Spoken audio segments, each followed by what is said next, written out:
ಹಲವಾರು ಕನ್ನಡದ ಸೆಲೆಬ್ರಿಟೀಸ್ನ ಕೂಡ ಮೀಟ್ ಮಾಡಿದ್ದೀನಿ. ನನಗೆ ಬೇಗ ಸಿಟ್ಟು ಬರುತ್ತೆ. ನಾನು ಕೂಡ ಕಾಲೇಜಲ್ಲೆಲ್ಲ ಬಂಕ್ ಮಾಡಿದ್ದೀನಿ. ಸೊ ಯಾ, ಫ್ಯಾಮಿಲಿಗೆ ಹೊಸ ಮೆಂಬರ್ ಯಾವಾಗ ಬರ್ತಾರೆ? ಸಿಕ್ಕಾಪಡೆ ತಿಂತ್ಯಾ ಆದ್ರೂ ಬಾಡಿ ಮೇಂಟೈನ್ ಮಾಡಿದ್ಯಾ ಹೇಗೆ? ನೀವು ವೆಸ್ಟರ್ನ್ ಡ್ರೆಸ್ ವೇರ್ ಮಾಡಿದಾಗ ನಿಮ್ ಅತ್ತೆ ಮಾವ ಏನು ಅನ್ಕೊಳ್ಳೋದಿಲ್ವಾ? ಹೇರ್ ದಪ್ಪ ಆಗ್ಬೇಕು ಅಂದ್ರೆ ಏನ್ ಮಾಡ್ಬೇಕು? ಒಳ್ಳೇದ್ ಮಾಡಿದ್ರು ಹೇಳ್ತಾರೆ, ಕೆಟ್ಟದ್ ಮಾಡಿದ್ರು ಹೇಳ್ತಾರೆ. ಇದನ್ನೆಲ್ಲ ಯಾವ ತರ ತಗೋಬೇಕು? ಈ ಪ್ರಪಂಚದಲ್ಲಿ ಎಲ್ಲಾರು ನನ್ನನ್ನ ಇಷ್ಟಪಡಲ್ಲ, ನಾನು ಎಲ್ಲಾರನ್ನೂ ಇಷ್ಟಪಡಲ್ಲ. ಹಲೋ, ಹಾಯ್, ನಮಸ್ಕಾರ ಎಲ್ರಿಗೂ. ನಾನು ನಿಮ್ಮ ಪ್ರೀತಿಯ Veekshitha and welcome to my YouTube channel. ಇವತ್ತಿನ ವಿಡಿಯೋ ತುಂಬಾನೇ ಇಂಟ್ರೆಸ್ಟಿಂಗ್ ವಿಡಿಯೋ, ಯಾಕಂದ್ರೆ ಇದು ನಿಮ್ಮ ಫೇವ್ರೆಟ್ ವಿಡಿಯೋ. ನೀವ್ ಕೇಳಿರೋ ಪ್ರಶ್ನೆಗಳಿಗೆ ನಾನು ಉತ್ತರ ಕೊಡುವಂತ ವಿಡಿಯೋ. 2020 ಡಿಸೆಂಬರ್ ಅಲ್ಲಿ ನಾನು 3ನೇ ವಾರದಲ್ಲಿ ನೀವು ಏನಾದ್ರೂ ಪ್ರಶ್ನೆಗಳಿದ್ರೆ ಕೇಳಿ ಅಂತ ಪೋಸ್ಟ್ ಹಾಕಿದ್ದೆ. ಆ ಪೋಸ್ಟ್ಗೆ 300ರಷ್ಟು ಕಾಮೆಂಟ್ ಬಂದಿತ್ತು, ಇನ್ಸ್ಟಾಗ್ರಾಮ್ ಹಾಗೇನೆ ಯೂಟ್ಯೂಬ್ ನಲ್ಲಿ ಸೇರಿ. ಸುಮಾರು 300 ಪ್ರಶ್ನೆಗಳಲ್ಲಿ ನಾನು ಫಿಲ್ಟರ್ ಮಾಡಿ ಒಂದು 13-15 ಪ್ರಶ್ನೆಗಳನ್ನ ಆಯ್ಕೆ ಮಾಡಿದ್ದೀನಿ ಇವತ್ತಿನ ವಿಡಿಯೋಗೆ. ಜಾಸ್ತಿ ಟೈಮ್ ವೇಸ್ಟ್ ಮಾಡಲ್ಲ, ಪ್ರಶ್ನೆಗೆ ಉತ್ತರ ಬೇಗ ಹೇಳ್ತಾ ಹೋಗೋಣ. ಹಾಗೇನೆ ಸ್ಕ್ರೀನ್ ಅಲ್ಲಿ ಕೂಡ ಪ್ರಶ್ನೆನ ಹಾಕ್ತೀನಿ.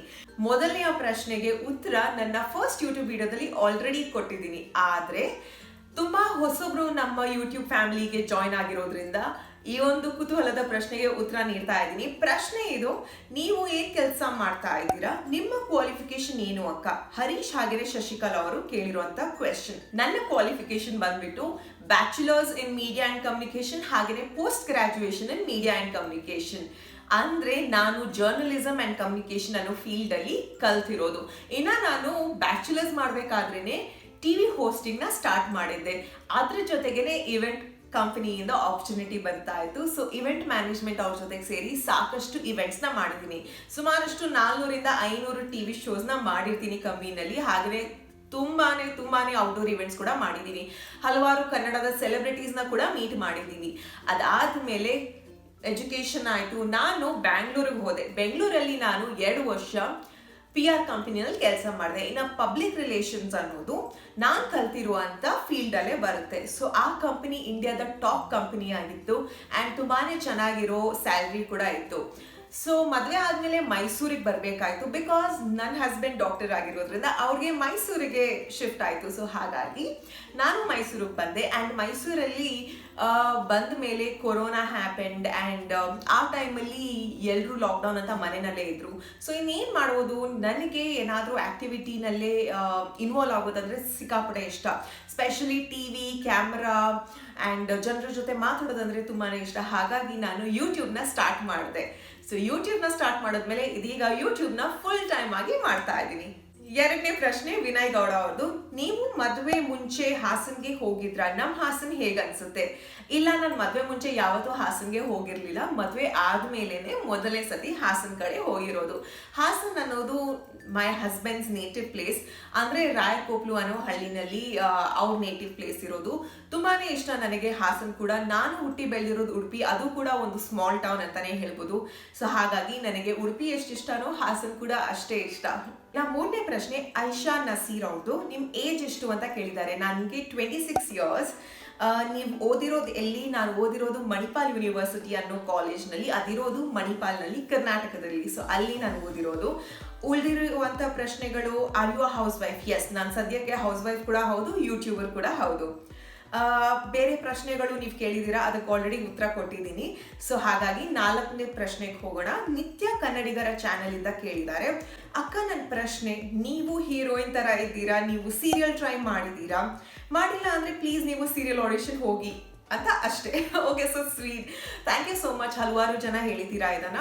ನನಗೆ ಸೀರಿಯಲ್ಗೆ ಆಪರ್ಚುನಿಟೀಸ್ ಬಂದಿದೆಯಾ ಇಲ್ವಾ ಅಂತ. ಎಸ್, ನಾನು ಇನ್ಸ್ಟಾಗ್ರಾಮ್ನಲ್ಲಿ ಇದೀಗ ರೀಲ್ಸ್ ಮಾಡಿರೋದ್ ನಂತರ, ಯೂಟ್ಯೂಬ್ನಲ್ಲಿ ಬಂದಿರೋದ್ ನಂತರ ನನಗೆ ETV ಇಂದ ಅಂದರೆ ಕಲರ್ಸ್ ಕನ್ನಡದಿಂದ ಹಾಗೆಯೇ ಜಿ ಕನ್ನಡದಿಂದ ಆಪರ್ಚುನಿಟೀಸ್ ಬಂದಿದೆ. ಬಟ್ ಆ ಆಪರ್ಚುನಿಟೀಸ್ನ ಸದ್ಯಕ್ಕೆ ನಾನು ಕನ್ಸಿಡರ್ ಮಾಡಿಲ್ಲ. ಫ್ಯೂಚರಲ್ಲಿ ಯಾವತ್ತಾದ್ರೂ ಮಾಡೋದಕ್ಕಾದ್ರೆ ನೋಡೋಣ. ಇನ್ನು ಫಸ್ಟ್ ಸ್ಟೇಜಲ್ಲೇ ಇತ್ತು, ನಾನು ಪುಷ್ ಮಾಡೋದಕ್ಕೆ ಹೋಗಿಲ್ಲ. ಸೊ ನೋಡೋಣ, ಟೈಮ್ ಬಂದಾಗ ಖಂಡಿತವಾಗ್ಲೂ ಮಾಡೋಣ. ಬಟ್ ಹಾಗಂತ ಇನ್ನ ಪ್ರಶ್ನೆ ಕೇಳಬೇಡಿ ಮನೆಯಲ್ಲಿ ಬಿಡಲ್ವಾ ಅಂತ. ಮನೆಯಲ್ಲಿ ಯಾರು ಅಬ್ಜೆಕ್ಷನ್ ಇಲ್ಲ. ಬಟ್ ಸದ್ಯಕ್ಕೆ ನನ್ನ ಪರ್ಸನಲ್ ಸ್ಪೇಸ್ ಯೂಟ್ಯೂಬ್ನ ಸ್ವಲ್ಪ ಎಕ್ಸ್ಪ್ಲೋರ್ ಮಾಡಬೇಕು ಅಂತ, ಸೊ ಇದ್ರ ಮೇಲೆ ಕಾನ್ಸಂಟ್ರೇಟ್ ಮಾಡ್ತಾ ಇದ್ದೀನಿ.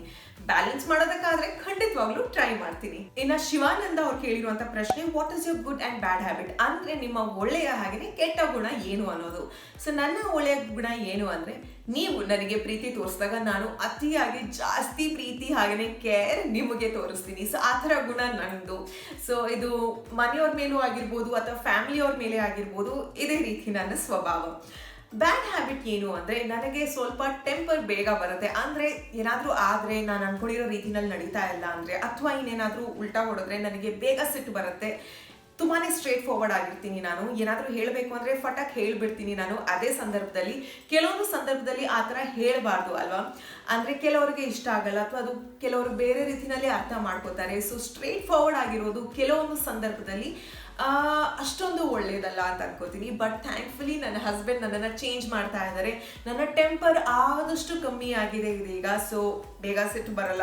ಏನು ಮಾಡಿದ್ರು ನಾನು ಐ ಡೋಂಟ್ ಕೇರ್ ಅನ್ನೋ ಆಟಿಟ್ಯೂಡಲ್ಲಿ ಇರ್ತೀನಿ. ಸೊ ಐ ಹೋಪ್ ಆನ್ಸರ್ ಮಾಡಿದ್ದೀನಿ. ನೆಕ್ಸ್ಟ್ ಪ್ರಶ್ನೆ ಸನ್ನಿಧಿ ಗೌಡ ಅವ್ರದ್ದು. ನಿಮಗೆ ಯೂಟ್ಯೂಬ್ ಎಷ್ಟರ ಮಟ್ಟಿಗೆ ಸಹಾಯವಾಗಲಿದೆ? ನಿಮಗೆ ಸಮಾಜ ಸೇವೆ ಮಾಡಲು ಇಷ್ಟವಿದೆಯಾ? ಇಲ್ಲಿಯ ತನಕ ಸಮಾಜ ಸೇವೆ ಮಾಡಿದ್ದೀರಾ? ನೀವು ಯೂಟ್ಯೂಬ್ಗೆ ಬರಲು ಕಾರಣವೇನು ಮತ್ತೆ ಉದ್ದೇಶವೇನು? ಸನ್ನಿಧಿ ಅವರೇ, ನಿಮ್ಮ ಕೆಲವೊಂದು ಪ್ರಶ್ನೆಗೆ ಉತ್ತರ ನಾನು ಕೊಟ್ಟಾಯ್ತು, ಯಾಕೆ ಯೂಟ್ಯೂಬಿಗೆ ಬಂದಿದ್ದೀನಿ ಅನ್ನೋದು. ಅದು ಬಿಟ್ಟರೆ ಯೂಟ್ಯೂಬ್ ಎಷ್ಟರ ಮಟ್ಟಿಗೆ ಸಹಾಯ ಆಗುತ್ತೆ, ಸಾಕಷ್ಟು ಪ್ರಶ್ನೆ ಇದೆ ಯೂಟ್ಯೂಬ್ ಬಗ್ಗೆ. ಯಾಕೆ ಶುರು ಮಾಡಿರೋದು, ಎಷ್ಟರ ಮಟ್ಟಿಗೆ ಸಹಾಯ ಆಗಿದೆ, ಎಷ್ಟು ಇನ್ಕಮ್ ಬರುತ್ತೆ, ಯೂಟ್ಯೂಬ್ ಅನ್ನೋದು ಒಳ್ಳೇದಾ, ಇದರಿಂದ ಪಾಸಿಟಿವ್ ನೆಗೆಟಿವ್ ರೆಸ್ಪಾನ್ಸ್ನ ನಾನು ಹೇಗೆ ಸ್ವೀಕರಿಸ್ತೀನಿ, ಈ ಎಲ್ಲ ಪ್ರಶ್ನೆಗೆ ಒಂದು ಸಪ್ರೇಟ್ ವಿಡಿಯೋ ಮಾಡಬೇಕು ಅಂತ ಅಂದ್ಕೊಂಡಿದ್ದೀನಿ. ಅದರಲ್ಲಿ ನನ್ನ ಯೂಟ್ಯೂಬ್ ಅರ್ನಿಂಗ್ಸ್, ಹೇಗೆ ನನಗೆ ಆಡಿಯನ್ಸ್ ಬಿಲ್ಡಪ್ ಆಯಿತು, ಹೇಗೆ ಯೂಟ್ಯೂಬಲ್ಲಿ ಬೆಳೀತಾ ಹೋಗೋದು, ಪ್ರತಿಯೊಂದು ಡೀಟೇಲ್ಸ್ನ ತಿಳಿಸ್ಕೊಡ್ತೀನಿ. ಓಕೆನಾ? ನೆಕ್ಸ್ಟ್ ಕ್ವೆಶನ್ ರೆನಿಟಾ ಅವ್ರದ್ದು. ನಾನು ಕೂಡ ಮಣಿಪಾಲ್ ಯೂನಿವರ್ಸಿಟಿ ಸ್ಟೂಡೆಂಟ್ ಆಗಿದ್ದೆ. ನಾನು ಕೂಡ ಕ್ಲಾಸ್ನೆಲ್ಲ ಬಂಕ್ ಮಾಡ್ತಾ ಇದ್ದೆ ಫ್ರೆಂಡ್ಸ್ ಜೊತೆಗೆ. ಹಾಗೆಯೇ ಮಣಿಪಾಲಲ್ಲಿ KFC ಪಳ್ಳಾಗೆಲ್ಲ ಹೋಗ್ತಾ ಇದ್ವಿ. ನೀವು ಆ ಥರದ ಕೆಲಸವನ್ನ ಮಾಡಿದ್ದೀರಾ ಅಂತ? ಎಸ್. ಇಲ್ಲ ಅಂತ ಹೇಳಿದ್ರೆ ಖಂಡಿತವಾಗ್ಲೂ ಸುಳ್ಳಾಗುತ್ತೆ. ಯಾಕಂದ್ರೆ ನಾನು 10th ಆದ್ಮೇಲೆ PUC ಹೋದಾಗ ವಾವ್, ಹಕ್ಕಿನ ಗೂಡಿಂದ ಬಿಟ್ಟಾಗ ಅನ್ನಿಸ್ತು. PUC ನಲ್ಲೇ ಅಲ್ಲಿ ಇಲ್ಲಿ ಅಂತ ಒಂದು ಮಿನಿಮಮ್ ಕ್ಲಾಸಸ್ನ ಸ್ವಲ್ಪ ಬಂಕ್ ಮಾಡಿದೆ. ಬಿಕಾಸ್ PUC ಲೆವೆಲಲ್ಲಿ ಸ್ವಲ್ಪ ಸ್ಟ್ರಿಕ್ಟ್ ಆಗೇ ಇರ್ತಾರಲ್ವಾ. ಆ್ಯಂಡ್ ನಾನು ಓದಿರೋದು ಪೂರ್ಣ ಪ್ರಜ್ಞಾ ಕಾಲೇಜ್. ಅದು ಸ್ವಲ್ಪ ಸ್ಟ್ರಿಕ್ಟ್ ಆಗೇ ಇತ್ತು ಆ ಕಾಲೇಜ್ ಆ ಟೈಮ್ನಲ್ಲಿ. ಇವಾಗ ನನಗೆ ಗೊತ್ತಿಲ್ಲ. And one of the top 3 universities college ಆಗಿತ್ತು ಉಡುಪಿನಲ್ಲಿ. ಸೊ ಅಲ್ಲಿ ಓದಿದ್ದೆ. ಕೆಲವೊಂದು ಕ್ಲಾಸಸ್ನ ನಾನು ಅಲ್ಲೂ ಬಂಕ್ ಮಾಡಿದ್ದೆ. ಅದಾದಮೇಲೆ ಮಣಿಪಾಲ್ ಜಾಯ್ನ್ ಆದೆ. ಮಣಿಪಾಲಲ್ಲಿ ಎಷ್ಟು ಫ್ರೀಡಮ್ ಸಿಗುತ್ತೆ ಅಂದರೆ, ನೀವು ಎಷ್ಟು ಓದೋದ ಕಾನ್ಸಂಟ್ರೇಟ್ ಮಾಡ್ತೀರಾ ಅಷ್ಟೇ ಮಜಾ ಕೂಡ ಮಾಡ್ತೀರಾ. ಯಾಕಂದ್ರೆ ಅಲ್ಲಿನ ವಾತಾವರಣ, ಫ್ರೆಂಡ್ಸ್ ಎಲ್ಲಾನು ಚೆನ್ನಾಗಿರ್ತಾರೆ. ಅದು ನಿಮ್ಮ ಆಯ್ಕೆ ಮೇಲಿರುತ್ತೆ. ಸೊ ಹಾಗಾಗಿ ನಾನು ಕೂಡ ಸಾಕಷ್ಟು ಕ್ಲಾಸಸ್ನ ಬಂಕ್ ಮಾಡಿದ್ದೀನಿ, ಇಲ್ಲ ಅಂತ ಹೇಳಲ್ಲ. ಕೆಲವೊಂದು ಸಂದರ್ಭಕ್ಕೆ ಅನಿವಾರ್ಯವಾಗಿ ಬಂಕ್ ಮಾಡಿರೋದು ಇದೆ. ಇನ್ನು ಕೆಲವೊಂದು ಫ್ರೆಂಡ್ಸ್ ಜೊತೆ ಅಲ್ಲಿ ಹೋಗೋದಕ್ಕೆ ಬಂಕ್ ಮಾಡಿರೋದು ಇದೆ. ಆ್ಯಂಡ್ ನನ್ನ ಪೇರೆಂಟ್ಸ್ ವಿಡಿಯೋನ ನೋಡ್ತಾ ಇರ್ತಾರೆ. ಎಸ್ ಮಮ್ಮಿ ಪಾಪ, ನಾನು ಕೂಡ ಕಾಲೇಜಲ್ಲೆಲ್ಲ ಬಂಕ್ ಮಾಡಿದ್ದೀನಿ. ಸೊ ಬಂಕ್ ಮಾಡಿದ್ದೀನಿ ನಾನು. ನೆಕ್ಸ್ಟ್ ಪ್ರಶ್ನೆ ನಿಮ್ಮೆಲ್ಲರ ಕುತೂಹಲದ ಪ್ರಶ್ನೆ. ಈ ಪ್ರಶ್ನೆನ ಒಬ್ರಲ್ಲ ಇಬ್ರಲ್ಲ 10 ತುಂಬಾ ಚೆನ್ನಾಗಿ ಕೇಳಿದ್ದೀರಾ. ಸೊ ಪ್ರಶ್ನೆನ ಕೇಳಿರುವಂತ ಕೆಲವೊಬ್ರು ಹೆಸರನ್ನ ಹೇಳ್ತೀನಿ. ಸಂಜನಾ ಅವರು, ಚಂದ್ರೇಗೌಡ ಅವರು, ಚೆರಿ ಅವರು, ಅಂಬಿಕಾ, ದೀಪು, ಸುಷ್ಮಾ ಅವರು. ನೀವೆಲ್ಲರೂ ಕೇಳಿರೋ ಪ್ರಶ್ನೆ, ಫ್ಯಾಮಿಲಿಗೆ ಹೊಸ ಮೆಂಬರ್ ಯಾವಾಗ ಬರ್ತಾರೆ? ಫ್ಯಾಮಿಲಿ ಪ್ಲಾನಿಂಗ್ ಇದೆಯಾ? ನನ್ನ ಉತ್ತರ ಎಸ್, ಫ್ಯಾಮಿಲಿ ಪ್ಲಾನಿಂಗ್ ಇದೆ. ಬಿಕಾಸ್ ನಾವು ಮದುವೆ ಆಗಿ 1 ವರ್ಷ ಆಗಿರೋದಷ್ಟೇ. ನಮಗೂ ಸೆಟಲ್ ಆಗಬೇಕು, ನಾವಿಬ್ರು ಲೈಫ್ನ ಎಂಜಾಯ್ ಮಾಡಬೇಕು, ಆದಷ್ಟು ಎಕ್ಸ್ಪ್ಲೋರ್ ಮಾಡಬೇಕು, ನಮ್ಮ ಅಚೀವ್ಮೆಂಟ್ಸ್ ಏನಿದೆ ಅದನ್ನೆಲ್ಲ ಸ್ವಲ್ಪ ಮಾಡಬೇಕು. ಅದಾದಮೇಲೆ ಡೆಫಿನೆಟ್ ಆಗಿ ಪುಟ್ ಪಾಪು ಅನ್ನೋದು ಯಾರಿಗಿಷ್ಟ ಇಲ್ಲ ಅಲ್ವಾ? ಖಂಡಿತವಾಗ್ಲೂ ಆಗುತ್ತೆ. ಆ್ಯಂಡ್ ಆ ಗುಡ್ ನ್ಯೂಸ್ ಬಂದಾಗ ಆ ದಿನದಂದು ನಿಮ್ಮೆಲ್ಲರಿಗೂ ಅದನ್ನ ತಿಳಿಸ್ತೀನಿ, ನಿಮ್ ಜೊತೆ ಖಂಡಿತವಾಗ್ಲೂ ಹಂಚ್ಕೋತೀನಿ. ನೆಕ್ಸ್ಟ್ ಕ್ವೆಶನ್ ಸೌಮ್ಯ ಅವರು ಕೇಳಿರೋದು. ನಿನ್ ಫಿಟ್ನೆಸ್ ಸೀಕ್ರೆಟ್ ಏನು? ಸಿಕ್ಕಾಪಟ್ಟೆ ತಿಂತ್ಯಾ ಆದ್ರೂ ಬಾಡಿ ಮೇಂಟೈನ್ ಮಾಡಿದ್ಯಾ ಹೇಗೆ? ಅಂದ್ರೆ ಬಾಡಿ ಫಿಟ್ನೆಸ್ ರೂಟೀನ್ ಹೇಳು ಡಿಯರ್. ಸೌಮ್ಯ ಅವರೇ, ನಾನು ನಿಜ ಹೇಳಬೇಕು ಅಂದ್ರೆ ಮದುವೆ ಟೈಮಲ್ಲಿ ನಾನು 54 kg ಇದ್ದೆ. ಇದೀಗ ಸಿಕ್ಕಾಪಡೆ ವೇಟ್ ಗೇನ್ ಆಗಿದ್ದೀನಿ. ಆ ಟೈಮ್ನಲ್ಲಿ ನಾನು ತುಂಬಾನೇ ಫಿಟ್ನೆಸ್ ಫ್ರೀಕ್ ಆಗಿದೆ. ನಾನು ಎಕ್ಸಸೈಸ್ ಮಾಡ್ತಾ ಇದ್ದೆ ಪ್ರತಿದಿನ, 7 days in a week exercise ಮಾಡ್ತಾ ಇದ್ದೆ. ನೈಟ್ ಡಿನ್ನರ್ ಸ್ಕಿಪ್ ಮಾಡ್ತಾ ಇದ್ದೆ, ಅಂದ್ರೆ ಫ್ರೂಟ್ಸ್ ಅಂಡ್ ವೆಜಿಟೇಬಲ್ಸ್ ಮಾತ್ರ ತಿಂತಾ ಇದೆ. ಸೊ ತುಂಬಾನೇ ಹೆಲ್ದಿ ಲೈಫ್ ಸ್ಟೈಲ್ ಮೇಂಟೈನ್ ಮಾಡ್ತಾ ಇದೆ. ಇದೀಗ ನನ್ನ ಲೈಫ್ ಸ್ಟೈಲ್ ಅಷ್ಟೊಂದು ಹೆಲ್ದಿ ಆಗಿಲ್ಲ. ಬಿಕಾಸ್ ನಾನು ಒಂದ್ಸತಿ ಕಮಿಟ್ ಆದ್ಮೇಲೆ ಕಮಿಟ್ ಆಗ್ಬಿಡ್ತು, ಅದನ್ನ ಫಾಲೋ ಮಾಡ್ತೀನಿ. ಬಟ್ ಅದೇ ನಾನು ಜಂಕ್ ತಿನ್ನೋದಕ್ಕೆ ಸ್ಟಾರ್ಟ್ ಮಾಡಿದ್ರೆ ನನಗದು ಬಿಡೋದಕ್ಕೆ ಸ್ವಲ್ಪ ಕಷ್ಟ ಆಗುತ್ತೆ. ಸೊ ಮತ್ತೆ ನಾನು ನನ್ನ ಹೆಲ್ದಿ ಲೈಫ್ ಸ್ಟೈಲ್ನ ಪ್ರಾಕ್ಟೀಸ್ ಮಾಡಬೇಕು. ಇದೀಗ ಶುರು ಮಾಡಿರೋದಷ್ಟೇ. ಸೊ ನನಗೆ 2-3 months ಟೈಮ್ ಕೊಡಿ, ಅದಾದ್ಮೇಲೆ ನಿಮಗೆ ಖಂಡಿತವಾಗ್ಲೂ ತಿಳಿಸ್ತೀನಿ. ನೆಕ್ಸ್ಟ್ ಕ್ವೆಶನ್ ವಿದ್ಯಾಕುಮಾರ್ ಅವ್ರು ಕೇಳಿರೋದು, ವೀಕ್ಷಿತಾ ನೀವು ವೆಸ್ಟರ್ನ್ ಡ್ರೆಸ್ ವೇರ್ ಮಾಡಿದಾಗ ನಿಮ್ ಅತ್ತೆ ಮಾವ ಏನು ಅನ್ಕೊಳ್ಳೋದಿಲ್ವಾ? ನಾನು ಯಾಕೆ ಈ ಕ್ವೆಶ್ಚನ್ ಕೇಳ್ತಾ ಇದ್ದೀನಿ ಅಂದ್ರೆ, ನಿಮ್ಮ ಹಸ್ಬೆಂಡ್ ನೇಟಿವ್ ವಿಲೇಜ್ ಅಲ್ವಾ, ಸೊ ಅದಕ್ಕೆ ನಾನು ಈ ತರ ಅನ್ಕೊಂಡು ಕೇಳಿದೆ. ಪ್ಲೀಸ್ ತಪ್ಪು ತಿಳ್ಕೊಬೇಡಿ ವಿದ್ಯಾ ಅವರೇ, ಖಂಡಿತವಾಗ್ಲೂ ತಪ್ಪು ತಿಳ್ಕೊಳಲ್ಲ. ನೀವು ಕೇಳಿರೋ ಪ್ರಶ್ನೆ ಹಲವಾರು ಜನರು ಮೈಂಡಲ್ಲಿ ಕೂಡ ಇದೆ. ನಮ್ದು ಲವ್ ಮ್ಯಾರೇಜ್ ಆಗಿರೋದ್ರಿಂದ ನನ್ನ ಹಸ್ಬೆಂಡ್ಗೆ ನನ್ನ ನೇಚರ್ ಏನು, ನನ್ನ ಲೈಫ್ ಸ್ಟೈಲ್ ಏನು, ನಾನು ಯಾವ ರೀತಿ ಇದ್ದೀನಿ, ನನ್ನ ಸ್ವಭಾವ ಏನು ಮೊದಲೇ ಗೊತ್ತಿತ್ತು. ಅದರಲ್ಲಿ ಮುಚ್ಚಿಡುವಂಥದ್ದು ಏನೂ ಇರಲಿಲ್ಲ. ಆ್ಯಂಡ್ ನನ್ನ ಫ್ಯಾಮಿಲಿ ಮೆಂಬರ್ಸ್ ಆಗಿರ್ಬೋದು, ನನ್ನ ಹಸ್ಬೆಂಡ್ ಕಡೆ ಫ್ಯಾಮಿಲಿ ಮೆಂಬರ್ಸ್ ಅವ್ರು ಆಗಿರ್ಬೋದು, ಇವರೆಲ್ಲ ಇನ್ಸ್ಟಾಗ್ರಾಮ್ ಫೇಸ್ಬುಕ್ಕಲ್ಲಿ ಇದ್ದಾರಲ್ವ, ಹಾಗಾಗಿ ಇವರು ಮೊದಲೇ ರಿಸರ್ಚ್ ಮಾಡಿರ್ತಾರೆ, ಮೊದಲೇ ಇವ್ರಿಗೆ ಗೊತ್ತಿರುತ್ತೆ. ಎಸ್, ವಿಲೇಜ್ ಸೈಡಿಂದ ಬಂದಿರೋದು, ಅಲ್ಲಿ ಜಾಸ್ತಿ ಜನ ವೆಸ್ಟರ್ನ್ ಔಟ್ಫಿಟ್ಸ್ ಹಾಕಲ್ಲ, ಸೊ ಅವ್ರಿಗೆ ಸ್ಟಾರ್ಟಿಂಗಲ್ಲಿ ಕಷ್ಟ ಆಗಿರ್ಬೋದು ಅಂತ ಅನ್ಕೋತೀನಿ ನಾನು. ಅವ್ರು ಯಾವತ್ತೂ ನನಗೆ ಹೇಳಲಿಲ್ಲ ಅಥವಾ ಯಾವತ್ತೂ ವ್ಯಕ್ತಪಡಿಸಿಲ್ಲ ಈ ಥರದ ಬಟ್ಟೆ ಹಾಕೋಬೇಡ, ಈ ಥರದ್ದು ಹಾಕೋಬೇಕು, ನಮ್ಮ ಸಂಪ್ರದಾಯ ಈ ಥರ ಅಂತ ಯಾವತ್ತೂ ನನಗೆ ಯಾರೂ ಹೇಳಲಿಲ್ಲ. ಒಟ್ಟಿನಲ್ಲಿ ಎಲ್ಲರೂ ಖುಷಿಯಿಂದ ನಗ್ನಗ್ತಾ ಇರ್ತೀವಿ. ಆ್ಯಂಡ್ ನನಗೆ ಏನೇ ಮಾಡಿದ್ರು ಸರಿಯಾಗಿ ಮಾಡ್ತೀನಿ ಅನ್ನೋದು ಒಂದು ಭಾವನೆ ಇದೆ. ಬಿಕಾಸ್ ನನ್ನ ಹಸ್ಬೆಂಡ್ 100% ಸಪೋರ್ಟಿವ್ ಮಾಡ್ತಾರೆ. ಅಕಸ್ಮಾತ್ ಅವ್ರಿಗೆ ಏನಾದರೂ ಇಷ್ಟ ಆಗಿಲ್ಲ ಅಂದರೆ ಹೇಳ್ತಾರೆ. ಸೊ ಹಾಗಾಗಿ ಇಲ್ಲಿ ತನಕ ಅಂಥ ಸಂದರ್ಭ ನಡೆದಿಲ್ಲ. ಐ ಹೋಪ್ ನಿಮಗೆ ಈ ಒಂದು ಪ್ರಶ್ನೆಗೆ ಉತ್ತರ ಸಿಕ್ತು. ಇನ್ನು ನೆಕ್ಸ್ಟ್ ಕ್ವೆಶನ್ ಪುಷ್ಪಲತಾ ಮೋಹನ್ ಅವ್ರು ಕೇಳಿರೋದು, ಹೇರ್ ದಪ್ಪ ಆಗಬೇಕು ಅಂದ್ರೆ ಏನ್ ಮಾಡಬೇಕು ಪ್ಲೀಸ್ ಹೇಳಿ ಮ್ಯಾಮ್ ಅಂತ. ಸೊ ಇದೊಂದು ಪ್ರಶ್ನೆಗೆ ಉತ್ತರ ಕೊಡಲೇಬೇಕು, ಯಾಕಂದ್ರೆ ತುಂಬಾ ಜನ ಲೇಡೀಸ್ ಮೇಕಪ್ ಬಗ್ಗೆ, ಹೇರ್ ಬಗ್ಗೆ ಕೇಳ್ತಾ ಇರ್ತೀರಾ. ನಾನು 2-3 ಮೇಕಪ್ ವಿಡಿಯೋಸ್ ಆಲ್ರೆಡಿ ಮಾಡಿದ್ದೀನಿ, ಅದರ ಲಿಂಕ್ ಕೂಡ ಡಿಸ್ಕ್ರಿಪ್ಷನ್ ಅಲ್ಲಿ ಹಾಕಿರ್ತೀನಿ. ಅಕಸ್ಮಾತ್ ನಾನು ಯಾವ ರೀತಿ ಮೇಕಪ್ ಮಾಡ್ತೀನಿ ಅನ್ನೋದು ಗೊತ್ತಾಗಬೇಕು ಅಂದ್ರೆ ಆ ಲಿಂಕ್ನ ಕ್ಲಿಕ್ ಮಾಡಿ. ಇನ್ನು ಹೇರ್ ಹೇಗೆ ದಪ್ಪ ಆಗಬೇಕು, ನನ್ನ ಹೇರ್ ಕೇರ್ ಏನು ಅನ್ನೋದು, ಒಂದು ಹೇರ್ ಆಯಿಲ್ನ ನಾನು ಯೂಸ್ ಮಾಡ್ತೀನಿ. ಆ ಹೇರ್ ಆಯಿಲ್ ಯಾವುದು ಅನ್ನೋದು ಕೂಡ ಒಂದು ವಿಡಿಯೋ ಮಾಡಿದ್ದೀನಿ, ಅದರ ಲಿಂಕ್ ಕೂಡ ಡಿಸ್ಕ್ರಿಪ್ಷನ್ ಬಾಕ್ಸಲ್ಲಿ ಹಾಕಿನಿ, ತಪ್ಪದೇ ನೋಡಿ. ಅದ್ರ ಜೊತೆಗೇನೆ ನಮ್ಮೆಲ್ಲರಿಗೂ ಬೇಕಾಗಿರುವಂಥ ಪ್ರಾಡಕ್ಟ್, ನಮ್ಮ ಕೂದಲಿಗೆ ಮೋಸ್ಟ್ ಇಂಪಾರ್ಟೆಂಟ್ ಪ್ರಾಡಕ್ಟ್ ಇದು ಬಯೋಟಿನ್. ಸೊ ನಾನು ಸದ್ಯಕ್ಕೆ ಯೂಸ್ ಮಾಡ್ತಾ ಇರೋದು ಒಜೀವಾ ಅವರ ಬಯೋಟಿನ್ ಪ್ರಾಡಕ್ಟ್. ಇನ್ನು ಬಯೋಟಿನ್ ಅನ್ನೋದು ಕೂದಲಿಗೆ ಬೇಕಾಗಿರುವಂಥ ಅತಿ ಮುಖ್ಯವಾದಂಥ ಅಂಶ. ಒಜೀವಾ ಬ್ರ್ಯಾಂಡ್ ಯೂಸ್ ಮಾಡೋ ಮೊದಲು ನಾನು ಇನ್ನೊಂದು ಬ್ರ್ಯಾಂಡ್ನ ಯೂಸ್ ಮಾಡ್ತಾ ಇದ್ದೆ. ಅದು ಸಖತ್ ಎಕ್ಸ್ಪೆನ್ಸಿವ್ ಬ್ರ್ಯಾಂಡ್, ಬಟ್ ತುಂಬಾನೇ ಚೆನ್ನಾಗಿ ವರ್ಕ್ ಆಗುತ್ತೆ. ಈ ಬಯೋಟಿನ್ ಪ್ರಾಡಕ್ಟ್ ಇಂದ ಯಾವುದೇ ಸೈಡ್ ಎಫೆಕ್ಟ್ಸ್ ಬರಲ್ಲ. ನಾನು ಯೂಸ್ ಮಾಡ್ತೀನಿ, ನನ್ನ ಹಸ್ಬೆಂಡ್ ಕೂಡ ಯೂಸ್ ಮಾಡ್ತಾರೆ. ಕೂದಲು ಉದ್ರೋದು ಹೇಗೆ ಸ್ಟ್ರೆಸ್ ಇಂದ ಅಥವಾ ಕರೆಕ್ಟ್ ಆಗಿರೋ ನ್ಯೂಟ್ರಿಯೆಂಟ್ಸ್ ನಮ್ಮ ಬಾಡಿನಲ್ಲಿ ಇಲ್ಲದೆ ಇದ್ದಾಗ, ಜಾಸ್ತಿ ಕರೆಕ್ಟ್ ಆಗಿರೋ ನಿದ್ದೆ ಇಲ್ಲದೆ ಇದ್ದಾಗ, ಸುಮ್ಮನೆ ಟೆನ್ಷನ್ ಇದ್ದಾಗ, ಈ ಥರ ಸಂದರ್ಭಗಳಲ್ಲಿ ನಮ್ಮ ಹೇರ್ ಫಾಲ್ ಆಗುತ್ತೆ. ಅದ್ರ ಜೊತೆಗೆ ನೀರು ಚೇಂಜ್ ಆದರೆ ಅಥವಾ ವೆದರ್ ಚೇಂಜ್ ಆದರೆ ಈ ಥರದ ರೀಸನ್ ಇಂದಾನು ಹೇರ್ ಫಾಲ್ ಆಗುತ್ತೆ. ಸೊ ಹೇರ್ನ ಥಿಕ್ ಆಗಿ ಮೇಂಟೈನ್ ಮಾಡಬೇಕು ಅಂದರೆ ಒಂದು ನಾನು ಹೇಳ್ತೀನಿ, ಹೇರ್ ಎಂಡ್ಸ್ನ ಯಾವತ್ತೂ ಸ್ವಲ್ಪ ಟ್ರಿಮ್ ಮಾಡ್ತಾನೆ ಇರಿ. ಅದ್ರ ಜೊತೆಗೆ ಚೆನ್ನಾಗಿ ಹೇರ್ ಮಸಾಜ್ ಮಾಡಿ ಆ್ಯಂಡ್ ಹೇರ್ ಕೇರ್ ರುಟೀನ್ನ ಫಾಲೋ ಮಾಡ್ತಾನೆ ಇರಿ ಪ್ರತಿ ವಾರ. ಆ್ಯಂಡ್ ಇದು ಯಾವುದ್ರಲ್ಲೂ ಸರಿಯಾಗಿಲ್ಲ ಅಂದರೆ ಬಯೋಟಿನ್ ಪ್ರಾಡಕ್ಟ್ಸ್ನ ಖಂಡಿತವಾಗ್ಲೂ ತಗೊಳ್ಳಿ. ಆ್ಯಂಡ್ ನಿಮ್ಮೆಲ್ಲರಿಗೂ ಬೇರೆ ಬಯೋಟಿನ್ ಪ್ರಾಡಕ್ಟ್ಸ್ ಬಗ್ಗೆ ಭಯ ಇದ್ರೆ ಈ ಒಜೀವಾ ಬ್ರ್ಯಾಂಡ್ ಅವರ ಬಯೋಟಿನ್ ಪ್ರಾಡಕ್ಟ್ನ ತಗೊಳ್ಳಿ. ಯಾಕಂದರೆ ಇದು ಪ್ಲಾಂಟ್ ಬೇಸ್ಡ್ ಬಯೋಟಿನ್ ಪ್ರಾಡಕ್ಟ್ಸ್, ಅಂದರೆ ಗಿಡದಿಂದ ಮಾಡಿರುವಂಥ ಬಯೋಟಿನ್ ಪ್ರಾಡಕ್ಟ್ ಇದು. ಹಾಗಾಗಿ ಇದು ತುಂಬಾನೇ ಸೇಫ್ ಕೂಡ ಹೌದು, ಹೆಲ್ದಿ ಕೂಡ ಹೌದು. ಟೆನ್ಷನ್ ಫ್ರೀ ಇಲ್ಲದೆ ನೀವು ಯೂಸ್ ಮಾಡ್ಬೋದು. ಇದನ್ನು ಹೇಗೆ ಕನ್ಸ್ಯೂಮ್ ಮಾಡೋದು ಅಂತ ಹೇಳ್ತೀನಿ. 100-150 ml ನೀರಿಗೆ ನೀವು 2 ಚಮಚದಷ್ಟು ಹಾಕಿ ಅದನ್ನು ಮಿಕ್ಸ್ ಮಾಡಿ ಬೆಳಿಗ್ಗೆ ಬ್ರೇಕ್ಫಾಸ್ಟ್ ಆದಮೇಲೆ ತಗೋಬೋದು. ಇದನ್ನು ಪ್ರತಿದಿನ ನೀವು ಕಂಟಿನ್ಯೂ ಮಾಡಿದ್ರೆ ನಿಮಗೆ ಇದರಲ್ಲಿ ಡಿಫ್ರೆನ್ಸ್ ಖಂಡಿತವಾಗ್ಲೂ ಗೊತ್ತಾಗುತ್ತೆ. ಅಕಸ್ಮಾತ್ ನಿಮಗೆ ಬೆಳಿಗ್ಗೆ ಬ್ರೇಕ್ಫಾಸ್ಟ್ ಆದ್ಮೇಲೆ ತಗೊಳ್ಳೋದಕ್ಕೆ ಇಷ್ಟ ಇಲ್ಲ ಅಂದ್ರೆ ನೀವು any time of the day ಇದನ್ನ ಕನ್ಸ್ಯೂಮ್ ಮಾಡ್ಬೋದು. ಇದು ತಗೊಂಡ್ಮೇಲೆ ನಿಮಗೆ ಖಂಡಿತವಾಗ್ಲೂ ಡಿಫರೆನ್ಸ್ ಕಾಣುತ್ತೆ. ಏನ್ ಡಿಫರೆನ್ಸ್ ಕಾಣುತ್ತೆ ಅಂದ್ರೆ, ಕೂದಲು ತುಂಬಾನೇ ತೆಳುವಾಗಿದ್ರೆ, ಕೂದಲಲ್ಲಿ ಅಷ್ಟೊಂದು ಶಕ್ತಿ ಇಲ್ಲ ಅಂದ್ರೆ, ಸೊ ನಿಮ್ಮ ಕೂದಲನ್ನ ಸ್ಟ್ರಾಂಗ್ ಮಾಡುತ್ತೆ, ದಪ್ಪ ಕೂಡ ಆಗುತ್ತೆ. ಸೊ ಮಿಸ್ ಮಾಡದೆ ಈ ಒಂದು ಪ್ರಾಡಕ್ಟ್ನ ನೀವು ಕನ್ಸ್ಯೂಮ್ ಮಾಡಿ. ನಾನು ಈ ಪ್ರಾಡಕ್ಟ್ನ ಯಾಕೆ ಸಜೆಸ್ಟ್ ಮಾಡಿದ್ದೀನಿ ಅಂದರೆ, ಇದು ಅಷ್ಟೊಂದು ಎಕ್ಸ್ಪೆನ್ಸಿವ್ ಪ್ರಾಡಕ್ಟ್ ಅಲ್ಲ. ಸೊ ಹಾಗಾಗಿ ನಿಮಗೆ ಬಜೆಟ್ ಫ್ರೆಂಡ್ಲಿ ಪ್ರಾಡಕ್ಟ್ನೇ ಸಜೆಸ್ಟ್ ಮಾಡಿದ್ದೀನಿ. ಈ ಒಂದು ಪ್ರಾಡಕ್ಟ್ ನೀವು ತಗೋಬೇಕು ಅಂದ್ರೆ ಇದರ ಲಿಂಕ್ ನ ಕೂಡ ಡಿಸ್ಕ್ರಿಪ್ಷನ್ ಬಾಕ್ಸ್ ಅಲ್ಲಿ ಹಾಕಿರ್ತೀವಿ. ಸೊ ದಟ್ ನಿಮಗೆ ಸುಲಭದಿಂದ ಲಿಂಕ್ ನ ಕ್ಲಿಕ್ ಮಾಡಿ ಈ ಒಂದು ಪ್ರಾಡಕ್ಟ್ ನ ಪರ್ಚೇಸ್ ಕೂಡ ಮಾಡಬಹುದು. ಇನ್ನು ನೆಕ್ಸ್ಟ್ ಕ್ವೆಶನ್ ಪಾರ್ವತಿ ಅವ್ರು ಕೇಳಿರೋದು, ಇವಾಗ ನೀವು ಇರೋದು ಯಾವ ಊರಲ್ಲಿ, ನಿಮ್ ಜೊತೆ ಅಜ್ಜ ಇದಾರಲ್ಲ ಅವರು ನಿಮ್ಮ ಮಮ್ಮಿ ಪಪ್ಪನ ಅವ್ರ ನಿಮ್ಮ ಹಸ್ಬೆಂಡ್ ಅವ್ರ ಪಪ್ಪನ ಅಂತ. ಸೊ ಪಾರ್ವತಿ ಅವರು ಥ್ಯಾಂಕ್ ಯು ಸೋ ಮಚ್ ಈ ಒಂದು ಕ್ವೆಶನ್ ಕೇಳಿರೋದಕ್ಕೆ.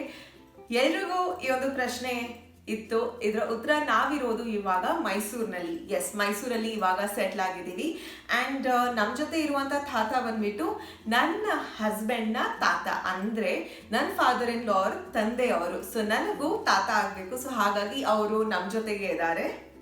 ಶಶಿಕಲಾ ಅವ್ರು ಕೇಳಿರುವಂತ ಪ್ರಶ್ನೆ, ಈ ಪ್ರಶ್ನೆನ ನಾನು ಫಸ್ಟ್ ಕೊಲಾಬ್ರೇಷನ್ ವಿಡಿಯೋ ಹಾಕಿದಾಗ ತುಂಬಾ ಜನ ಕೇಳಿದ್ರಿ, ಬೇರೆ ಯೂಟ್ಯೂಬರ್ಸ್ ಹೇಗೆ ಪರಿಚಯ, ಆದ್ರೆ ಒಟ್ಟಿಗೆ ವಿಡಿಯೋ ಮಾಡ್ತೀರಲ್ಲ ಅದು ಹೇಗೆ, ಮುಂಚೆನೆ ಫ್ರೆಂಡ್ಸಾ ನೀವು? ಇಲ್ಲ, ಬೇರೆ ಯೂಟ್ಯೂಬರ್ಸ್ ಪರಿಚಯ ನನಗೆ ಮುಂಚೆನೆ ಇರಲಿಲ್ಲ. ಯೂಟ್ಯೂಬ್ ವಿಡಿಯೋ ಸ್ಟಾರ್ಟ್ ಮಾಡಿದ್ಮೇಲೆ ನಾವು ಬೇರೆ ಯೂಟ್ಯೂಬರ್ಸ್ ವಿಡಿಯೋನ ನೋಡ್ತೀವಿ. ಅದರಲ್ಲಿ ಕೆಲವೊಬ್ರು ವಿಡಿಯೋಸ್ ನೋಡಿ ನಾವು ಅವರಿಗೆ ಪರ್ಸ್ನಲ್ ಆಗಿ ಮೆಸೇಜ್ ಮಾಡ್ತೀವಿ ಅಥವಾ ಅವ್ರು ನಮಗೆ ಮೆಸೇಜ್ ಮಾಡ್ತಾರೆ. ಹೀಗೆ ಮೆಸೇಜಸ್ ಮಾಡಿದಾಗ ನಮ್ಮ ಬಾಂಡಿಂಗ್ ಫ್ರೆಂಡ್ಶಿಪ್ ಅನ್ನೋದು ಬಿಲ್ಡ್ ಆಗುತ್ತೆ. ಅದಾದ್ಮೇಲೆ ಯಾಕೆ ಒಟ್ಟಿಗೆ ವಿಡಿಯೋ ಮಾಡಬಾರ್ದು ಅಂತ ಯೋಚನೆ ಮಾಡ್ತೀವಿ. ಸೊ ಹಾಗಾಗಿ ಒಟ್ಟಿಗೆ ವಿಡಿಯೋ ಮಾಡ್ತೀವಿ. ಇವಾಗ ನೀವು ಒಂದ್ ಕಡೆ ಕೆಲಸ ಮಾಡ್ತೀರಾ, ಅದೇ ಜಾಗದಲ್ಲಿ ಇನ್ನೊಬ್ರು ಕೂಡ ಕೆಲಸ ಮಾಡ್ತಾರೆ. ಸೊ ನಿಮಗೆ ಅವ್ರು ಇಷ್ಟ ಆದಾಗ ಅವ್ರ ಜೊತೆ ಮಾತಾಡ್ತೀರಾ, ಮಾತುಕತೆ ನಡೆಯುತ್ತೆ, ನೀವೆಲ್ಲ ಫ್ರೆಂಡ್ಸ್ ಆಗ್ತೀರಾ. ಅದೇ ರೀತಿ ಯೂಟ್ಯೂಬ್ನಲ್ಲಿ ಕೂಡ ಆಗುತ್ತೆ. ಇದಲ್ಲದೆ ಇನ್ನ ಹಲವಾರು ಪ್ರಶ್ನೆಗಳು ಬಂದಿದೆ. ನಾನು ನನ್ನ ಹಸ್ಬೆಂಡ್ ಎಲ್ಲಿ ಮೀಟ್ ಆಗಿದ್ದು, ನಮ್ದು ಲವ್ ಮ್ಯಾರೇಜಾ ಅರೇಂಜ್ ಮ್ಯಾರೇಜಾ, ಅಪ್ಪ ಅಮ್ಮನ ಹೇಗೆ ಕನ್ವಿನ್ಸ್ ಮಾಡುತ್ತಿ, ನಮ್ಮ ಕಡೆಯವ್ರ ಮನೆಯವ್ರನ್ನ ತೋರಿಸ್ಬೇಕು, ನಮ್ಮ ಅಮ್ಮನ ಕಡೆ ಮನೆಯವ್ರನ್ನ ತೋರಿಸ್ಬೇಕು, ಹಾಗೆಯೇ ನಮ್ಮ ಹಸ್ಬೆಂಡ್ ಕಡೆಯವ್ರ ಮನೆಯವ್ರನ್ನ ತೋರಿಸ್ಬೇಕು ಅಂತ ನಿಮ್ಮ ಈ ಒಂದು ಕುತೂಹಲದ ಪ್ರಶ್ನೆಗಳಿಗೆ ನಾನು ಮೊದಲೇ ವಿಡಿಯೋ ಆಗಿದೆ. ಸೊ ಆ ಒಂದು ವಿಡಿಯೋ ಲಿಂಕ್ ನಾನು ಡಿಸ್ಕ್ರಿಪ್ಷನ್ ಹಾಕಿರ್ತೀನಿ. ಅಕಸ್ಮಾತ್ ನೀವು ಮಿಸ್ ಮಾಡಿದ್ರೆ ಡಿಸ್ಕ್ರಿಪ್ಷನ್ ಅಲ್ಲಿರುವಂತಹ ಲಿಂಕ್ ನ ಕ್ಲಿಕ್ ಮಾಡಿ ಆ ವಿಡಿಯೋಸ್ನ ತಪ್ಪದೆ ನೋಡಿ. ಸೊ ನಿಮಗೆ ನಿಮ್ಮೆಲ್ಲ ಪ್ರಶ್ನೆಗೆ ಉತ್ತರ ಅಲ್ಲಿ ಸಿಗುತ್ತೆ. ಇನ್ನು ನೆಕ್ಸ್ಟ್ ಪ್ರಶ್ನೆ ಅಮೃತ ಅವ್ರು ಕೇಳಿರೋದು, ನಿಮ್ಮ 10th and 12th ಪರ್ಸೆಂಟೇಜ್ ಎಷ್ಟು ಅನ್ನೋದು. ನನ್ನ 10th ಸ್ಟ್ಯಾಂಡರ್ಡ್ ಪರ್ಸೆಂಟೇಜ್ ಹೇಳಬೇಕು ಅಂದ್ರೆ 9 out of 10. ನಾನು CBSE ಓದಿರೋದ್ರಿಂದ 10ರಲ್ಲಿ 9 CGPA ಬಂದಿತ್ತು. ಆ್ಯಂಡ್ 12th ಸ್ಟ್ಯಾಂಡರ್ಡ್ ಅಲ್ಲಿ ನನಗೆ 86-87% ಬಂದಿತ್ತು. ತುಂಬಾನೇ ರ್ಯಾಂಕ್ ಸ್ಟೂಡೆಂಟು ಅಲ್ಲ, ಅತಿ ಲೋ ಸ್ಟೂಡೆಂಟು ಅಲ್ಲ, ಓಕೆ ಸ್ಟೂಡೆಂಟ್ ಅಂತಾನೆ ಹೇಳ್ಬೋದು. ವಾಣಿ ನಾಯಕ್ ಅವ್ರು ಕೇಳಿರುವಂತ ಕ್ವೆಶ್ಚನ್, ತುಳು ಮತ್ತೆ ಕನ್ನಡ ಬಿಟ್ಟು ನಿಮಗೆ ಎಷ್ಟು ಲ್ಯಾಂಗ್ವೇಜಸ್ ಬರುತ್ತೆ ಅಂತ. ನನಗೆ ಸರಿಯಾಗಿ ಗೊತ್ತಿರೋದು ತುಳು, ಕನ್ನಡ, ಇಂಗ್ಲಿಷ್ ಆ್ಯಂಡ್ ಹಿಂದಿ ಕೂಡ ಮ್ಯಾನೇಜ್ ಮಾಡ್ಕೊಂಡು ಚೆನ್ನಾಗಿ ಮಾತಾಡ್ತೀನಿ. ಸೊ ಈ 4 ಭಾಷೆ. ಆ್ಯಂಡ್ ನಾನು ಬ್ಯಾಚುಲರ್ಸ್ ಕಲಿತಾ ಇರಬೇಕಾದ್ರೆ ಜರ್ಮನ್ ಅನ್ನೋ ಸಬ್ಜೆಕ್ಟ್ ಕೂಡ ಇತ್ತು. ಸೊ ಅಲ್ಲಿ ಒಂದು ಸ್ವಲ್ಪ ವರ್ಡ್ಸ್ ಬರುತ್ತೆ ಜರ್ಮನಿ ಅಷ್ಟೇ. ನಿಮ್ಮ ಹಸ್ಬೆಂಡ್ಗೆ ತುಳು ಬರುತ್ತಾ ಅಂತಾನೂ ಕೇಳಿದ್ದಾರೆ. ಇಲ್ಲ, ಅವ್ರಿಗೆ ಸದ್ಯಕ್ಕೆ ತುಳು ಬರಲ್ಲ, ಬಟ್ ಒಂದೆರಡು ಪದಗಳು ಅರ್ಥ ಆಗುತ್ತೆ.